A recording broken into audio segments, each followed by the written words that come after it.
Hello everyone, welcome back to my channel, Mental Health and Wellness.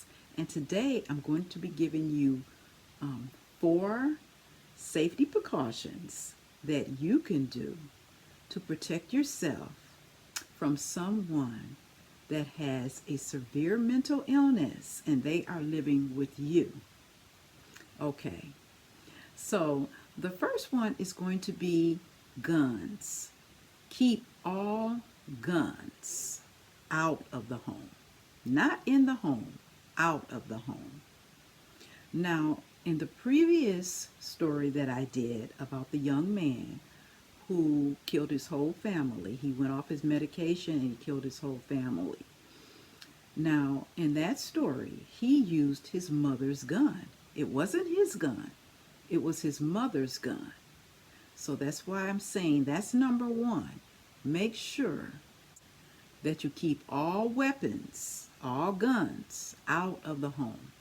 Now, even if the gun is in the home and it's in a lockbox, they can still get in it. They could still get to your gun. So you want to make sure that you keep the guns out of the home. Okay.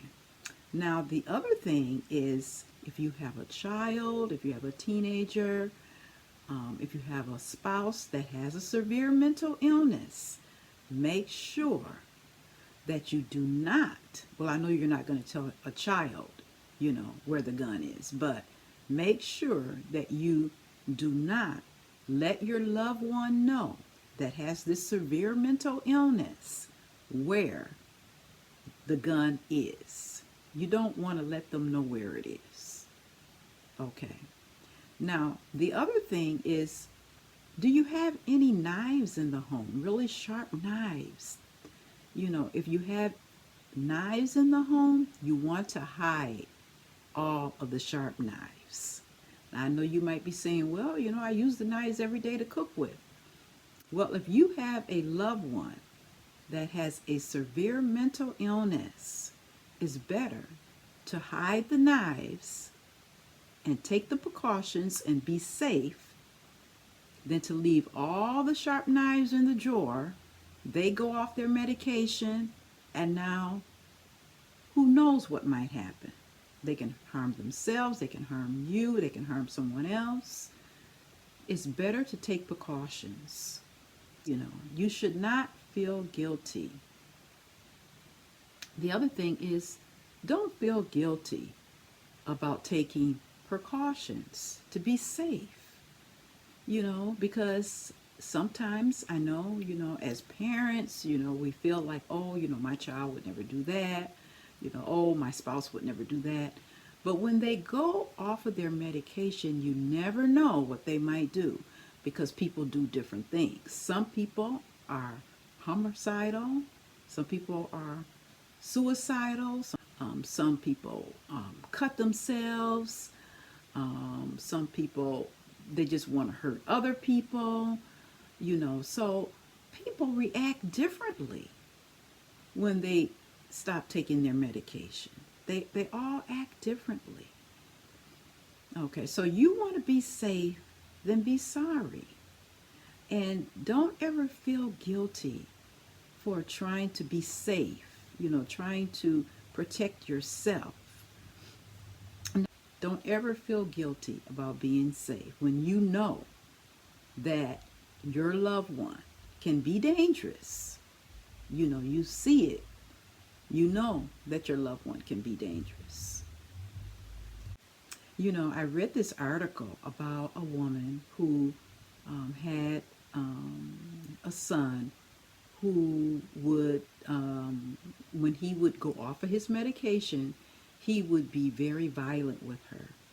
And so she ended up putting him out, and he stayed in the mental health hospital for a long time. And then he came back and he lived with her.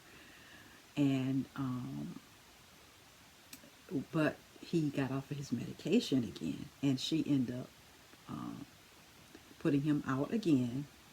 And somehow or another, I guess, he it was like maybe months went by, and then he came and he said, he didn't have anywhere to go, and And she said, well, you know, you can stay with me, but you're only going to stay with me for 1 week and you're not going to be violent. But she said that that 1 week that he was with her, she hid all the knives in the house. All the knives were gone. And she locked her bedroom door, she said, because she said there's no way that she could have slept with her bedroom door being open. And so she made sure that she locked her bedroom door. And so this is just an example of, you know, thank God nothing happened that week that he was with her. But in the past, bad things did happen. But she said that she had to actually learn that she had to protect herself, you know, because in a million years, she didn't think that her own son would be violent with her. But when he stopped taking that medicine, he got violent with her. And so she said, you know, she had to learn from that experience that it's okay. It's okay to take precautions. You know, it's okay to go in the kitchen and hide every sharp knife in there. It's okay. You know, it's okay to lock your bedroom door when you go to sleep at night. You know, she had to learn that, and she learned it the hard way. But she learned it. So that's why I'm telling you now, do not feel guilty for protecting yourself. Okay, so next week I'm going to come to you with another video that's going to help you when it comes to living with someone that has a severe mental illness. Okay, so if you like my video, I would love for you to like, share, and subscribe. And I will see you in my next video. Okay, bye-bye.